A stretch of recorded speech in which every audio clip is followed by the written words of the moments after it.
ہمارا خدا جس کی ہم پرستش کرتے ہیں وہ قادر ہے، اور خدا کا منصوبہ ہم سب کی زندگیوں کے لیے ہے۔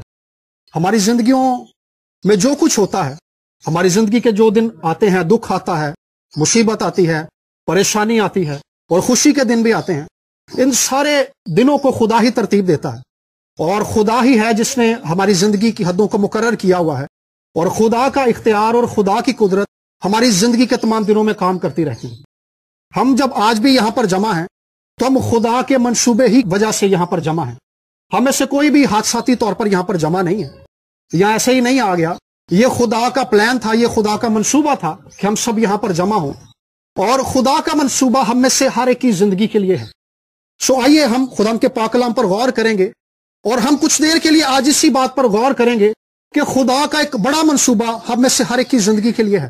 سو آج ہم خدا کے پاک کلام میں سے دیکھیں گے ایوب کی کتاب، اور اس کا پہلا باب اور اس کی آیت نمبر 6 سے لے کر آیت نمبر 12 تک۔ اور ایک دن خدا کے بیٹے آئے کہ خداوند کے حضور حاضر ہوں، اور ان کے درمیان شیطان بھی آیا، اور خداوند نے شیطان سے پوچھا کہ تو کہاں سے آتا ہے؟ شیطان نے خداوند کو جواب دیا کہ زمین پر ادھر ادھر گھومتا پھرتا اور اس میں سیر کرتا ہوا آیا ہوں۔ خداوند نے شیطان سے کہا کہ کیا تو نے میرے بندہ ایوب کے حال پر بھی کچھ غور کیا ہے؟ کیونکہ زمین پر اس کی طرح کامل اور راست باز آدمی جو خدا سے ڈرتا اور بدی سے دور رہتا ہے کوئی نہیں۔ شیطان نے خداوند کو جواب دیا کہ کیا ایوب یوں ہی خدا سے ڈرتا ہے؟ کیا تو نے اس کے اور اس کے گھر کے گرد اور جو کچھ اس کا ہے اس سب کے گرد چاروں طرف باڑ نہیں بنائی ہے؟ تو نے اس کے ہاتھ کے کام میں برکت بخشی ہے، اور اس کے گلے ملک میں بڑھ گئے، پر تو ذرا اپنا ہاتھ بڑھا کر جو کچھ اس کا ہے اسے چھو ہی دے، تو کیا وہ تیرے منہ پر تیری تکفیر نہ کر دے گا؟ خداوند نے شیطان سے کہا کہ دیکھ اس کا سب کچھ تیرے اختیار میں ہے، صرف اس کو ہاتھ نہ لگانا۔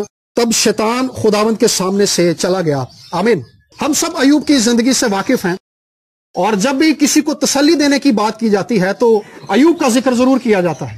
اور ہم نے جو واقعہ پڑھا کہ خدا نے ابلیس کو مخاطب کر کے کہا ہے کہ کیا تو نے میرے بندے ایوب کا حال دیکھا ہے؟ خدا نے ابلیس کے سامنے اپنے بندے ایوب کی تعریف کی ہے کہ اس ساری زمین پر ایک شخص ہے، اس کا نام ایوب ہے، اور وہ راست باز آدمی ہے، وہ مجھ سے ڈرتا ہے، وہ مجھ پر توکل کرتا ہے، اور وہ اس زمین پر ایک ایسی زندگی گزارتا ہے جو خداوند کے مطابق ہے، جو خداوند کو پسند ہے۔ سو اس شخص کی زندگی بہت خاص ہے۔ اور ابلیس نے کیا کیا ہے؟ ابلیس نے خدا کے سوال کے بعد ایک اور سوال کیا ہے۔ اس نے کہا کہ خداوند وہ تجھ سے محبت اسی لیے کرتا ہے، وہ راست باز آدمی اسی لیے ہے، وہ تیری عبادت اس لیے کرتا ہے کیونکہ تو نے اس بندے کو زمین پر بڑی سرفرازی بخشی ہوئی ہے، کیونکہ تو نے اس زمین پر اسے بڑی برکتیں بخشی ہوئی ہیں۔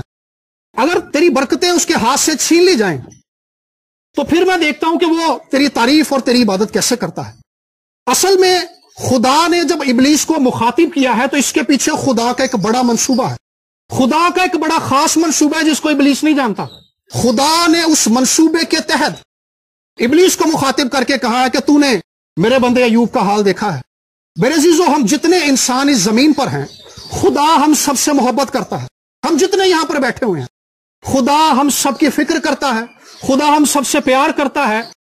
خواہ ہماری زندگی کے اندر دکھ آئے یا خوشی آئے یا مصیبت آئے یا پریشانی آئے یا ہماری نوکری چھٹ جائے یا ہمارے گھر میں لڑائی جھگڑے ہوتے رہیں یا ہمیں کھانے کو خوراک نہ ملے، ہماری زندگی کے اندر کیسے بھی حالات ہوں، میرے عزیزو خدا ہم سب سے محبت کرتا ہے۔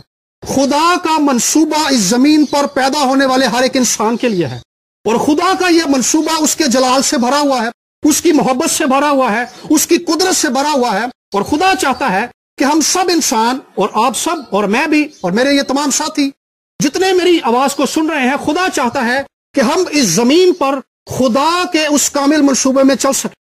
اور خدا کا یہ منصوبہ اس قدر وسیع ہے، اس قدر بڑا ہے کہ اس کا آغاز اس زمین سے ہوتا ہے، اور جب ہم اس زمین سے چلے جائیں گے اور ہم اس زندگی میں داخل ہوں گے جو خدا کے روبرو ہوگی، یہ منصوبہ اس وقت بھی قائم رہے گا۔